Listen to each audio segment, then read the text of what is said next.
Hello everyone, हम पढ़ रहे थे आर्म्स एक्ट 1959 का जो एक्ट है। और स्टार्ट करना था चैप्टर नंबर 2 से, जो है acquisition, permission, manufacture, sale, import, export and transport of arms and animation.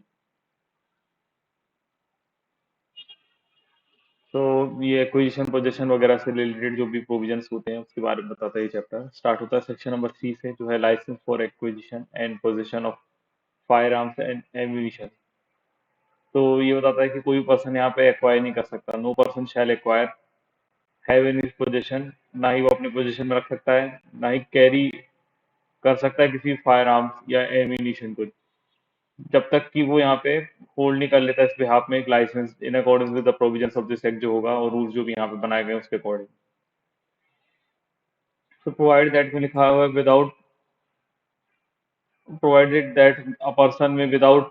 himself holding a license carry any firearms or ammunition in presence of or under the written authority of the holder of the license। तो क्या है कि कोई person यहाँ पे अगर चाहे तो वो यहाँ पे विदाउट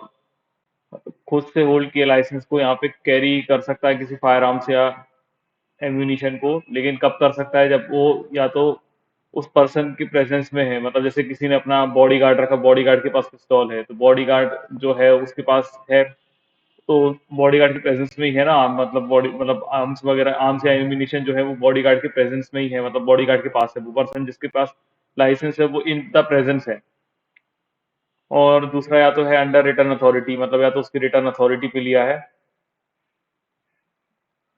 जिस पर्सन के पास होल्डर या लाइसेंस है। और उससे क्यों लिया गया है? प्रिपेयर करने के लिए, रिन्यू करने के लिए लाइसेंस को, for the use by such holder, कि वो उस होल्डर के यूज के लिए यहाँ पे, मतलब उस होल्डर के यूज करे जाने के लिए ही यहाँ पे लिया गया है, मतलब उसको रिपेयर करने के लिए और रिन्यू करने के लिए लाइसेंस, जिससे वो होल्डर जो है वो उस चीज का यूज कर पाए। फिर लिखा हुआ not standing anything content in subsection 1। इससे फर्क नहीं पड़ेगा कि सबसेक्शन 1 में क्या लिखा है। No person other than a person referred to in subsection 3 shall acquire to have in position to carry any time more than 2 fire arms. तो यहाँ पे कैसा लिखा हुआ है कि यहाँ पे इससे फर्क नहीं पड़ता कि सबसेक्शन 1 में क्या लिखा हुआ है। नो पर्सन, जो कि अदर देन पर्सन रेफर किया गया सबसेक्शन 3 में, वो यहाँ पे नहीं एक्वायर कर पाएगा पोजीशन में और कैरी नहीं कर पाएगा मोर देन 2 फायर आर्म्स। तो मतलब यहाँ पे कितने फायर आर्म्स कोई आदमी रख पाता है एक टाइम पे? 2 फायर आर्म्स रख पाएगा, 2 ही फायर आर्म्स रख पाएगा। ये 2019 में अमेंडमेंट हो गया था, ध्यान रखिएगा, बहुत इंपॉर्टेंट अमेंडमेंट था एक टाइम पे। मतलब इससे फर्क नहीं पड़ेगा कि सबसेक्शन 1 में क्या लिखा है। नो पर्सन, जो कि अदर देन सबसेक्शन 3 में लिखा हुआ है उसके बारे में, उसको छोड़ के यहाँ पे कोई भी पर्सन यहाँ पे ना ही अपने पोजीशन ना ही कैरी कर पाएगा कोई भी दो, मोर देन 2, मतलब 2 से ज्यादा कोई फायर आर्म्स को यहाँ पे वो कैरी आउट नहीं कर पाएगा, मतलब अपनी पोजीशन में नहीं रख पाएगा। फिर प्रोवाइड दैट में लिखा हुआ है कि अगर किसी पर्सन के पास यहाँ पे पोजीशन में है मोर फायर आर्म्स देन 2, तो वो जैसे यहाँ पे कमेंसमेंट हुआ आर्म्स अमेंडमेंट एक्ट 2019 का, तो वो क्या कर सकता है? वो रिटेन कर सकता है any two of such fire arms, तो वो अपने कोई 2 फायर आर्म्स को रिटेन कर सकता है। और and shall deposit with in 1 year from the commencement of the remaining fire arm. और जैसे यहाँ पे उसके 1 साल के अंदर यहाँ पे, मतलब जब से ये कमेंसमेंट हुआ अमेंडमेंट का, उसके 1 साल के अंदर उसको रिमेनिंग फायर आर्म्स को यहाँ पे दे देना पड़ेगा, तो officer in charge of the nearest police station को, और सब्जेक्ट टू द कंडीशन जो भी है, और जिस कंडीशन पे यहाँ पे प्रिस्क्राइब किया गया for the purpose of subsection 1 of section 21 में। तो सबसेक्शन 1 ऑफ सेक्शन 21 क्या बताता है कि डिपॉजिट करना आर्म्स को, जैसे उनका पोजीशन यहाँ पे सीजिंग टू बी लॉफुल, मतलब लॉफुल पोजीशन जो रहता है उनका वो खत्म हो जाता है, मतलब उनका लॉफुल पोजीशन जो है उनके पास फायर आर्म्स का वो सीज हो जाता है, मतलब खत्म हो जाता है। तो उनको फिर क्या करना पड़ता है कि यहाँ पे डिपॉजिट करना पड़ता है। तो वही चीज है कि सब्जेक्ट टू द जो भी यहाँ पे कंडीशन प्रिस्क्राइब है सबसेक्शन 1 में ऑफ सेक्शन 21 के, तो यहाँ पे किसके पास करेगा? विद लाइसेंस डीलर, या तो लाइसेंस डीलर के पास करेगा वो, या फिर जो पर्सन है अगर वो मेंबर है आर्म फोर्सेस ऑफ यूनियन का, तो वो यूनिट आर्मोरी के पास ट्रांसफर करेगा, जो कि refer to in that subsection है, मतलब जो दैट सबसेक्शन मतलब उस सेक्शन में सेक्शन 21 में दिया हुआ है। After which it shall be delivered with in 90 days from the expiry of aforesaid 1 year. तो उसके बाद क्या होगा यहाँ पे कि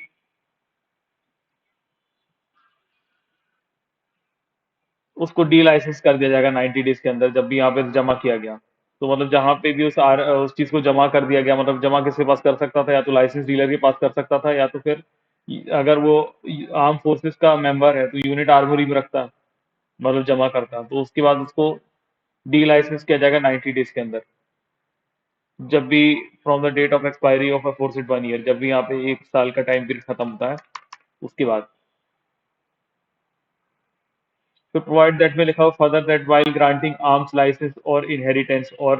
heirlooms basis the limit of firearms shall not be exceeded। तो वही बात है यहाँ पे कि अगर यहाँ पे किसी को कोई फायर आर्म्स लाइसेंस या इनहेरिटेंस के थ्रू भी मिल रहा है या हेयरलूम्स बेसिस पे भी मिल रहा है, तो उसको यहाँ पे टू फायर आर्म्स की यहाँ पे जो लिमिट है वो भी यहाँ तब भी एक्सीड नहीं हो पाएगी। मतलब क्या होता है कि सपोज करिए कि कोई पर्सन है जिसके, सपोज करिए पर्सन है जिसके फादर के पास 2 आर्म है और उसके पास 1 आर्म है, ठीक है। अब कैसा हुआ कि उसके फादर की डेथ हुई, तो फादर की जो प्रॉपर्टी है वो उसके बेटे को ही मिलेगी, क्योंकि वो उनका बेटा है, वो उनका वारिस है, उत्तराधिकारी है, जो भी आप समझे।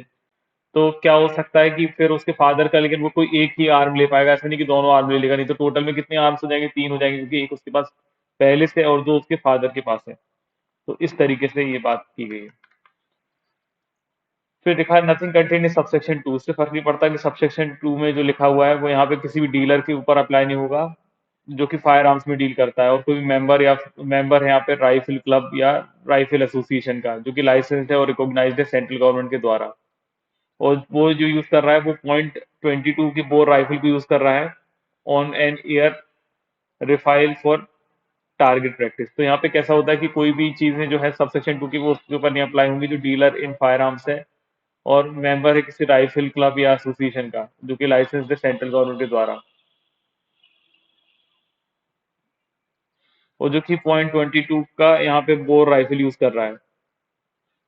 और एन एयर रिफाइल, और उसके पास एक एयर रिफाइल है जिससे टारगेट प्रैक्टिस वगैरह की जाती है, तो उसके ऊपर ये चीजें एप्लीकेबल नहीं होंगी, सिंपल सी बात है। फिर जो प्रोविजंस हैं यहाँ पे सबसेक्शन 2 से लेके सबसेक्शन 6 तक, दोनों इंक्लूसिव, मतलब 2 और 6 भी इंक्लूड होगा इसमें, सेक्शन 21 का वो यहाँ पे अप्लाई हो जाएंगे। सेक्शन 21 की चर्चा हमने पहले कर ली कि सेक्शन 21 में कैसा है कि जैसे कोई भी आर्म एम्यूनिशन है वो सीज टू बी लॉफुल हो जाता है, मतलब लॉफुल होना खत्म हो जाता है उसका, तो उसको डिपॉजिट किया जाता है, तो वो यहाँ पे अप्लाई हो जाते हैं style in relation to any deposit. तो किसी भी तरीके के डिपॉजिट ऑफ फायर आर्म्स और under the provision of section 2 में यहाँ पे अप्लाई हो जाते हैं in relation to deposit of any arms and ammunition under subsection 1 of that section. तो मतलब जो भी यहाँ पे सेक्शन में यहाँ पे अप्लाई हो जाएगा सेक्शन 21, जो भी पर्सन यहाँ पे डिपॉजिट कर रहा है fire under the proviso of subsection 2, और वो यहाँ पे अप्लाई हो जाएगी जब भी कोई भी यहाँ पे डिपॉजिट कर रहा है किसी भी आर्म एम्यूनिशन को under subsection 1 of that section में। अब यहाँ पे जो भी licence for acquisition and possession of firearm to be specified description का है किसी केसेस में, तो क्या होगा, मतलब यहाँ पे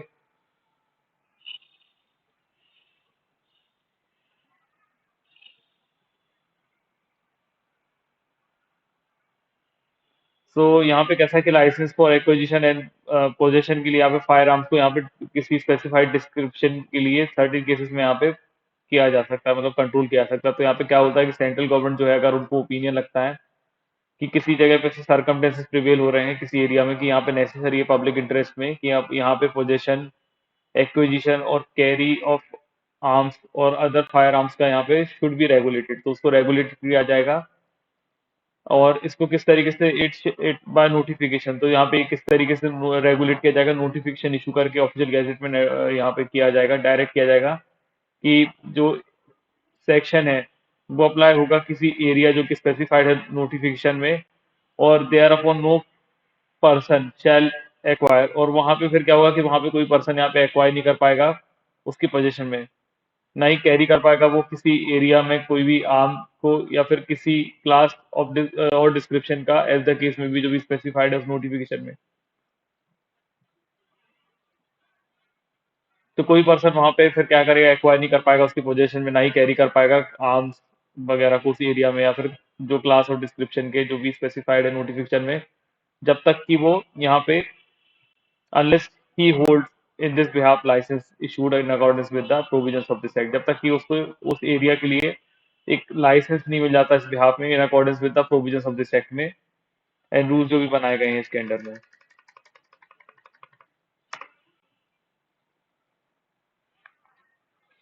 अब यहाँ पे licence for manufacture sale etcetera of fire arms and ammunition, तो यहाँ पे नो पर्सन शैल, तो यहाँ पे क्या है कि licence for manufacturing and sale, तो यहाँ पे सेल या मैन्युफैक्चरिंग भी अगर किसी को करना होगा तो उसको लाइसेंस वगैरह चाहिए पड़ेगा आर्म्स एंड एम्यूनिशन के लिए करने के लिए। तो यहाँ पे नो पर्सन शैल, यहाँ पे कोई पर्सन ना ही यूज कर पाएगा, ना ही मैन्युफैक्चर कर पाएगा, ना ही ऑप्टेन कर पाएगा, ना ही प्रिक्योर कर पाएगा, यहाँ पे sale, transfer, convert, repair, test और प्रूव, और ना ही एक्सपोज और ऑफर टू सेल कर पाएगा किसी भी तरीके का ट्रांसफर और हैव इन पोजीशन, ना ही वो अपने पोजीशन में रख पाएगा सेल, ट्रांसपोर्ट, कन्वर्जन, रिपेयर और टेस्ट वगैरह के लिए किसी भी फायर आर्म का और अदर आर्म्स का जो कि क्लास सच क्लास ऑफ और डिस्क्रिप्शन के हैं, जैसे कि प्रिस्क्राइब्ड है, और कोई भी ऐसा एम्यूनिशन है जब तक कि उस बिहाफ पे वो लाइसेंस नहीं ले लेता इन accordance with the provisions of this act, दूसरे जो भी यहाँ पे बनाए गए हैं उसके अकॉर्डिंग जब तक कि वो लाइसेंस नहीं ले लेता तब तक यहाँ पे ये सब काम नहीं कर पाएगा।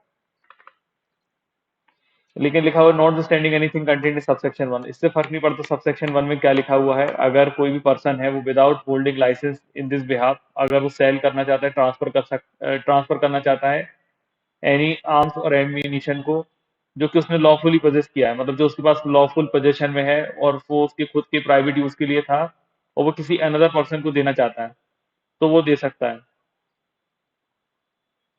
जो कि एंटाइटल यहाँ पे, जो कि अदर पर्सन भी यहाँ पे एंटाइटल है bye virtue of this act या किसी अदर लॉ जो कि टाइम बिंग इन फोर्स में इफेक्ट में है। और जो पर्सन ऐसा है कि जिसको प्रोहिबिशन नहीं किया है इस एक्ट के द्वारा या किसी अदर लॉ में कि वो पोजीशन रख पाए उस आर्म्स एंड एनिमेशन का, मतलब ऐसा उसको प्रोहिबिशन नहीं लगा है कि वो पोजीशन नहीं रख सकता वो अदर पर्सन, तो उस पर्सन को यहाँ पे वो पर्सन अपनी क्या कहते हैं अपने वो आर्म्स एंड एनिमेशन दे सकता है जो उसने लॉफुल पोजेस किए हैं और प्राइवेट यूज के लिए जो अपने खुद के लिए वो रखे था उसको वो यहाँ पे दे सकता है। मतलब यहाँ पे क्या है कि कोई पर्सन के पास अगर कोई ऐसे आर्म्स है जो उसने अपने लॉफुल पोजीशन में केवल खुद की यूज करने के लिए, मतलब ओन यूज के लिए कुछ आर्म्स रखे थे, वो किसी ऐसे पर्सन को देना चाहता है जो अदर पर्सन है, वो भी यहाँ पे क्या करेगा कि उसके पास भी यहाँ पे लाइसेंस होगा या वो जो अदर टाइम बीइंग फोर्स में जो लॉ एप्लीकेबल है उसके थ्रू वो एंटाइटल होगा तो उसको दिया जा सकता है। फिर प्रोवाइडेड दैट में लिखा है नो फायर आर्म और ammunition in respect of which licence is required under section 3 and no arms in respect of which license is required under section 4 shall be sold or transported by person unless, लेकिन अब किसी भी fire arm और ammunition को यहाँ पे मतलब section 3 या सेक्शन 4, मतलब सेक्शन 3 में कैसा था कि किसी भी पर्सन को यहाँ पे फायर आर्म्स वगैरह बिना लाइसेंस के वो यहाँ पे नहीं ले सकता, और सेक्शन 4 था कि अगर कोई एक एरिया वगैरह जहाँ पे उनको लगता है कि उस एरिया की सरकमस्टेंसेस और कंडीशन प्रिवेलिंग जो है उस एरिया में उसके हिसाब से उनको लगता है तो स्पेशल लाइसेंस, तो जब तक कि अगर वो कोई ऐसा चीज है जहाँ पे ये दोनों चीजों की रिक्वायरमेंट, तो तब तक वो यहाँ पे ट्रांसफर नहीं कर पाएगा जब तक कि वो इन्फॉर्म नहीं कर देता इन राइटिंग में डिस्ट्रिक्ट मजिस्ट्रेट को जिनके पास जुरिडिक्शन है, या फिर officer in charge of the nearest police station को कि उसकी इंटेंशन है यहाँ पे ट्रांसफर करने की या सेल करने की फायर आर्म्स एम्यूनिशन को, या फिर कोई अदर आर्म्स जो कि name and address of the person,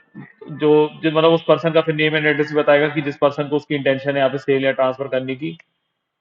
fire arms और एम्यूनिशन को और सच अदर आर्म्स के बारे में। और फिर प्रोवाइड दैट में लिखा हुआ है no a period not less than 45 days has expired after giving such information, और जब भी उसने इन्फॉर्मेशन यहाँ पे दी है, किसको दी थी उसने, डीएम को इन्फॉर्मेशन दी थी ना या नियरेस्ट पुलिस स्टेशन को, मतलब नियरेस्ट पुलिस स्टेशन को यहाँ पे उसने जब भी इंटीमेशन दी थी तब उसके बाद कम से कम 45 डेज का टाइम निकल जाना चाहिए, उसके बाद ही वो यहाँ पे ये ट्रांसफर या सेल कर पाएगा। अब सेक्शन नंबर 6 है licence for shortening of guns और conversion of intimation of fire arms into fire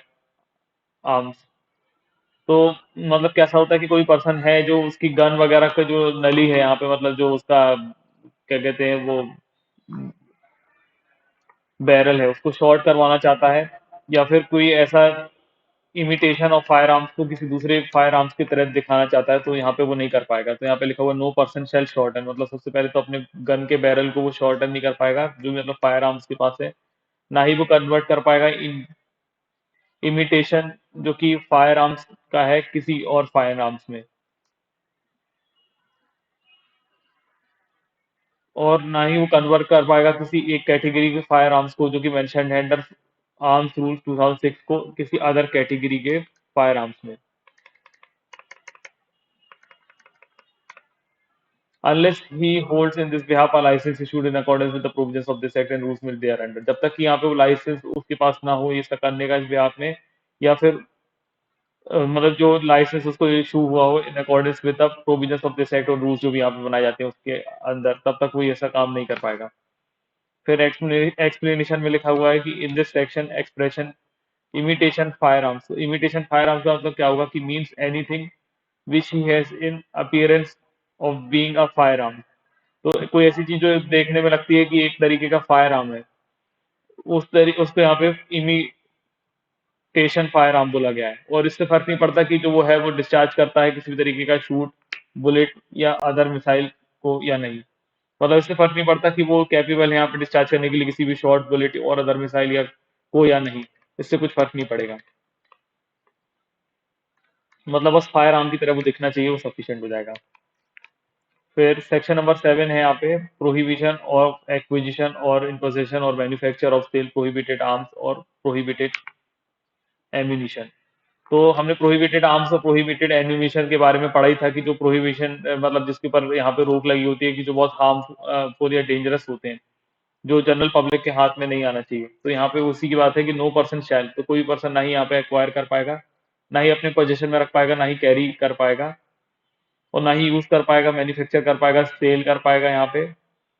ना ही ट्रांसफर कर पाएगा, ना ही कन्वर्ट कर पाएगा, ना ही रिपेयर कर पाएगा, और ना ही टेस्ट और प्रूव कर पाएगा यहाँ पे, और ना ही यहाँ पे ऑफर फॉर सेल कर पाएगा ट्रांसफर करने के लिए, और ना ही वो अपने पोजीशन में रख पाएगा सेल करने के लिए, ट्रांसफर करने के लिए, कन्वर्जन करने के लिए, या रिपेयर या टेस्ट करने के लिए। मतलब यहाँ पे कोई भी चीज नहीं कर पाएगा, ना ही वो किसी से ले पाएगा पोजीशन में, ना ही यूज और मैन्युफैक्चर सेल वगैरह कर पाएगा, ना ही वो सेल वगैरह करने के लिए एक्सपोज कर पाएगा, ना ही अपने पोजीशन में रख पाएगा रिपेयर वगैरह करने के लिए, जब तक कि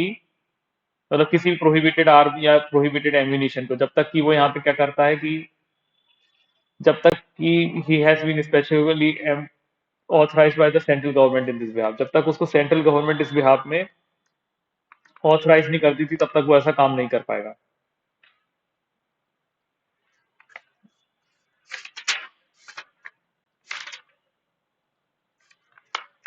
अब सेक्शन नंबर 8 है यहाँ पे प्रोहिबिशन ऑफ सेल और transfer of fire arms not bearing identification marks. तो अब यहाँ पे किस चीज पर प्रोहिबिशन लगा है कि कोई ऐसी भी चीज कोई भी ऐसे आर्म्स और एनिमेशन का यहाँ पे ट्रांसफर नहीं होगा, मतलब फायर आर्म्स का यहाँ पे ट्रांसफर और सेल वगैरह नहीं होगा जिसमें कोई आइडेंटिफिकेशन मार्क ही नहीं है। मतलब आइडेंटिफिकेशन मार्क होता है ना, देखिए आप जैसे हम गाड़ी लेते हैं तो गाड़ी में भी यहाँ पे कोई आइडेंटिफिकेशन मार्क होता है व्हीकल के अंदर, मतलब जिससे यहाँ पे चेसिस नंबर या जो रहता है। वैसे यहाँ पे आर्म्स तो और भी खतरनाक चीज है, तो आर्म्स के ऊपर भी एक आइडेंटिफिकेशन मार्क होता है, तो वो होना चाहिए। उसके बिना यहाँ पे क्या होता है कि किसी भी तरीके का सेल और ट्रांसफर नहीं होगा फायर आर्म का जिसके अंदर कोई आइडेंटिफिकेशन मार्क नहीं है। तो उसको पढ़ लेते हैं। तो यहाँ पे होता है नो पर्सन शैल ऑब्लिटरेट। अब ऑब्लिटरेट का मतलब क्या होता है?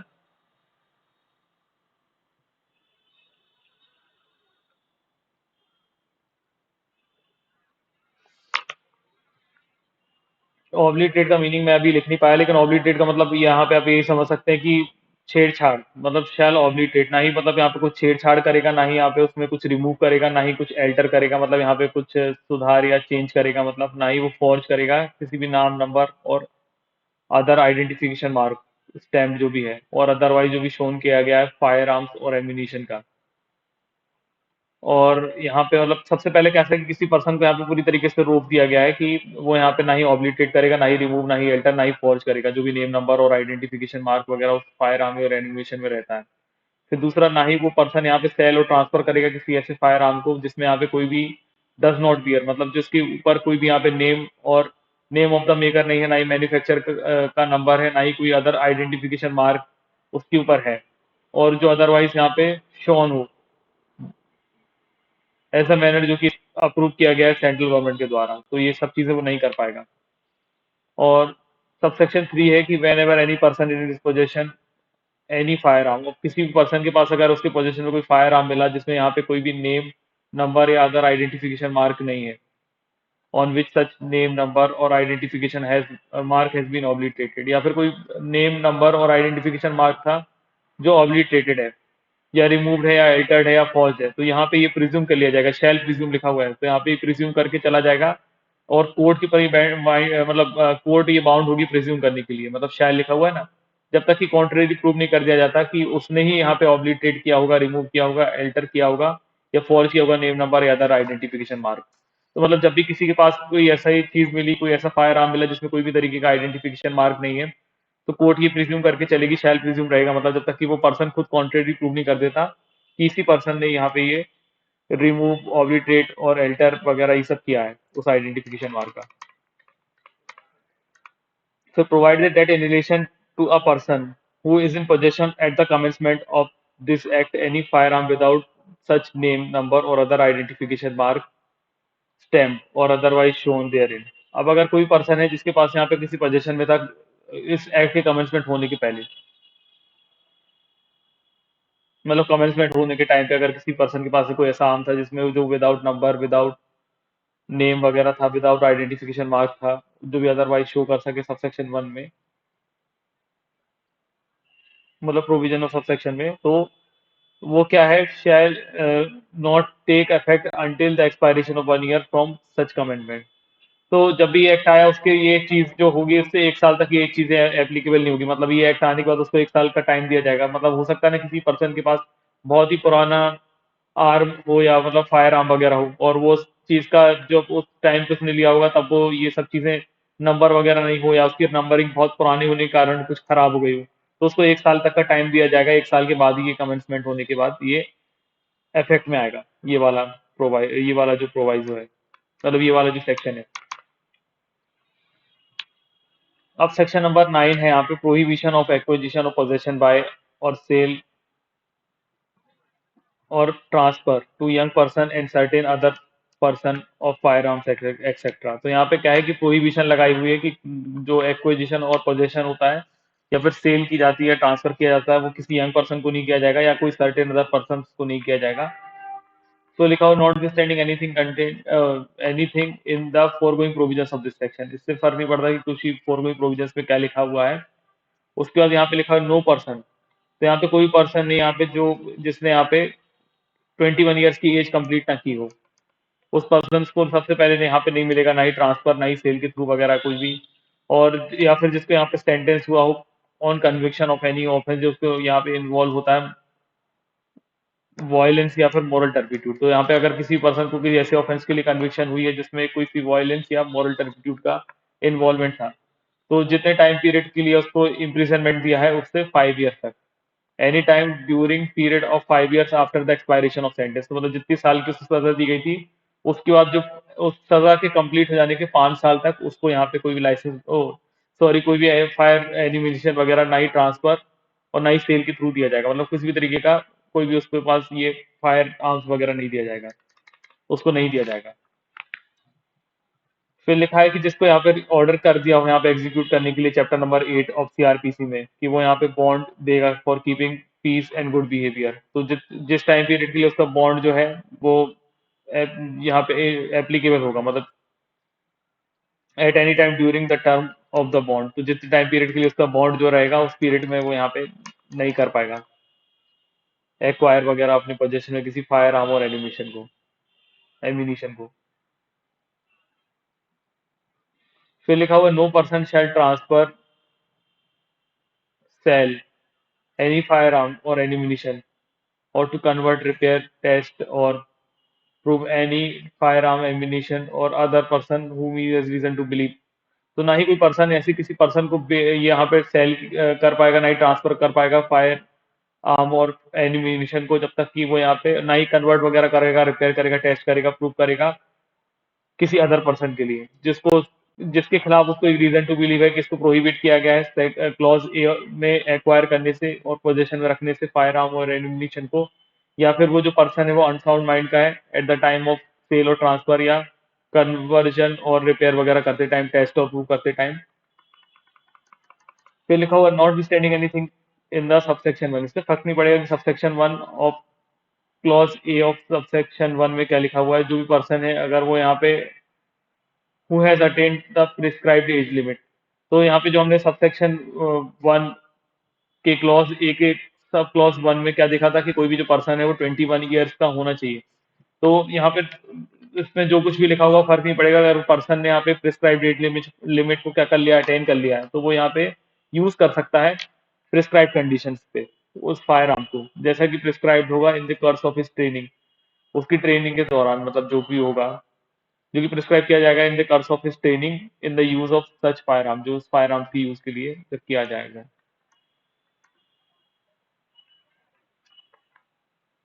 फिर सेक्शन नंबर 10 है यहाँ पे licence for import and export of fire arm.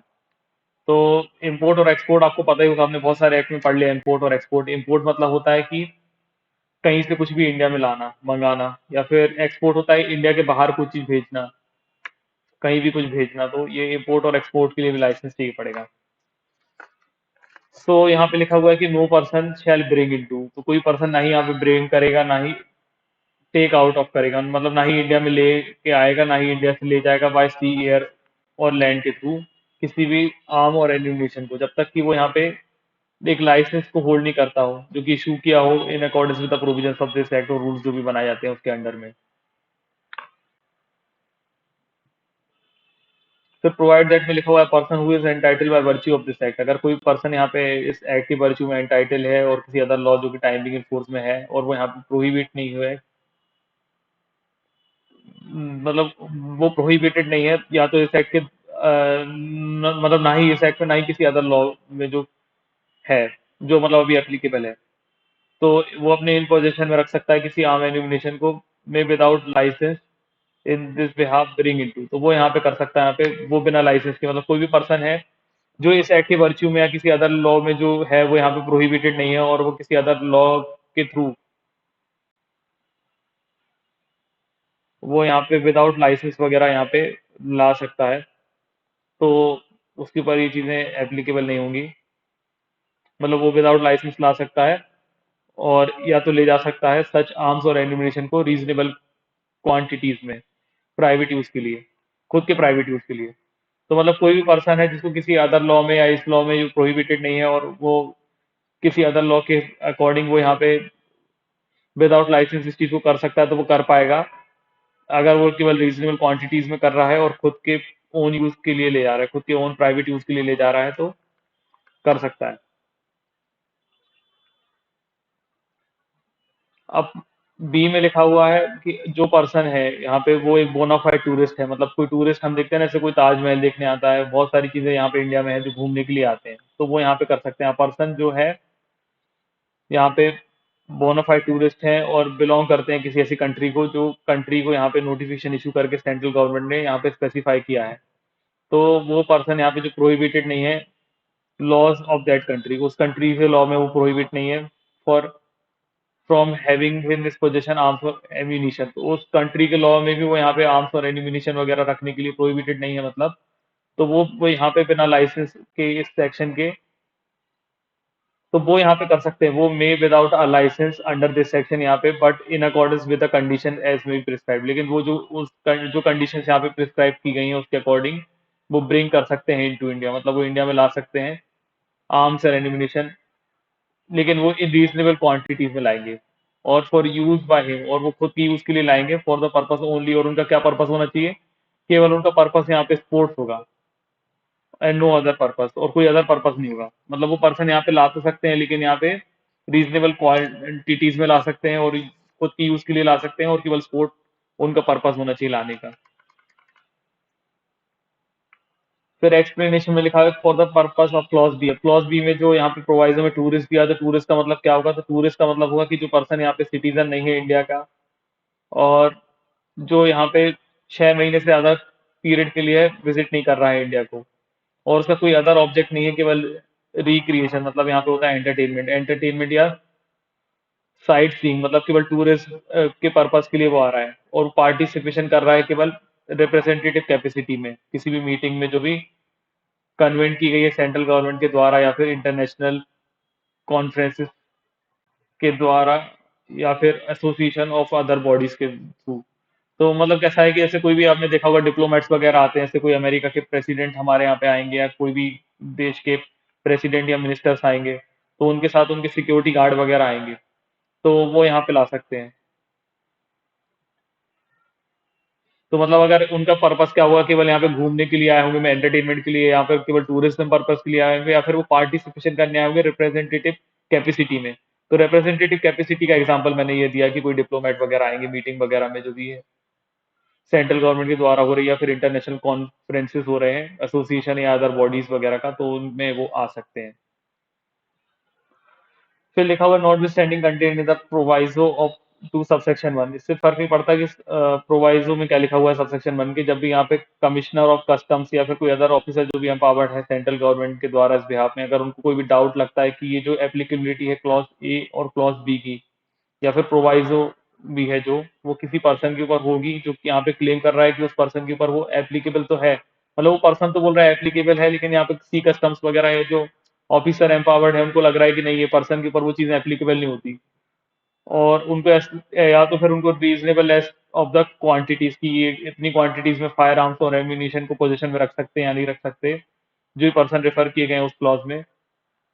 as to use of which the firearms or मतलब as to use of such arms and ammunition may put by such person, तो जो भी person यहाँ पे ऐसे लेके आया है तो उनको यहाँ पे क्या कर सकते हैं, वो लोग यहाँ पे क्या करेंगे, वो डिटेन कर लेंगे उस आर्म्स और फायर एम्यूनिशन को अपने पोजीशन में, इन सच पर्सन पोजीशन, मतलब उस पर्सन की पोजीशन से वो यहाँ पे खुद की पोजीशन में ले लेंगे, डिटेन कर लेंगे आर्म्स एंड एम्यूनिशन को, अनटिल तब तक के लिए जब तक कि वो ऑर्डर्स नहीं ले लेते सेंट्रल गवर्नमेंट से इस चीज से रिलेटेड, इससे रिलेटेड यहाँ पे जब तक उनको सेंट्रल गवर्नमेंट का यहाँ पे ऑर्डर नहीं मिल जाता तब तक वो चीजें वो अपने पास रखेंगे। अब आर्म्स एंड एम्यूनिशन को अगर एक पार्ट ऑफ इंडिया से किसी another part of another part में ले जा रहा है, ले जाया जा रहा है बाय सी एयर और across any intervening territory not forming part of India, तो इट आर टेकन आउट और brought into India within the meaning of this section, तो उसको भी यहाँ पे टेकन आउट और ब्रॉड इनटू यहाँ पे माना जाएगा। मतलब क्या होता है इसका एग्जांपल मैं सीधा सीधा बताता हूँ कि अगर किसी फायर मतलब किसी आर्म्स और एम्यूनिशन को क्या कर रहे हैं कि एक इंडिया के पार्ट से दूसरे पार्ट में ले जा रहे हैं, लेकिन बीच में किसी दूसरे टेरिटरी आती है जो कि इंडिया का पार्ट नहीं है, तो उसके बीच से अगर उसको ले गया जाया जा रहा है तो भी यहाँ पे इंडिया के बाहर ले जाना और इंडिया में लाना माना जाएगा। इसका एग्जाम्पल के लिए आप सपोज करिए कि कोई भी पर्सन है जो अरुणाचल प्रदेश, आसाम उस तरफ रहता है, और फिर उसके बाद वो यहाँ पे दिल्ली में कहीं भी इस तरफ वो कुछ फायर आर्म्स वगैरह लेके आ रहा है, तो बीच में कोई इंटरवीनिंग टेरिटरी है ना, बांग्लादेश, बांग्लादेश नाम का एक इंटरवीनिंग टेरिटरी है जो कि इंडिया का पार्ट नहीं है, तो उसकी जो एक्टिविटी उसने की उसको भी टेकन आउट बोला जाएगा कि वो इंडिया से बाहर ले गया और ब्रॉट इनटू इंडिया कर दिया उसने, इस सेक्शन के मीनिंग में आ जाएगा। मतलब ऐसा माना जाएगा कि वो इंडिया से बाहर ले गया कोई फायर आर्म या इंडिया में लेके आ गया है, इस तरीके से माना जाएगा उसका भी एक्ट जो होगा।